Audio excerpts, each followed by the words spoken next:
प्रणाम करतने, नमस्कार करतने। राजा जी नितेश सुने खातिर मनवा तरसता कि अखिया फर फर फरकता हो कर जवा पर मुद धड़कता। राजा जी नितेश मनवा सुन खातिर तरसता कि अखिया फर फर फरकता हो कर जवा पर मुद धड़कता।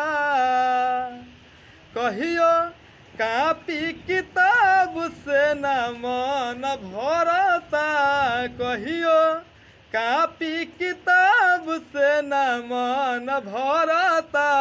बोला बोला शंकर सजनवा सुने के मन करता। इंग्लिश बोला ए बलमुआ सुने के मन करता।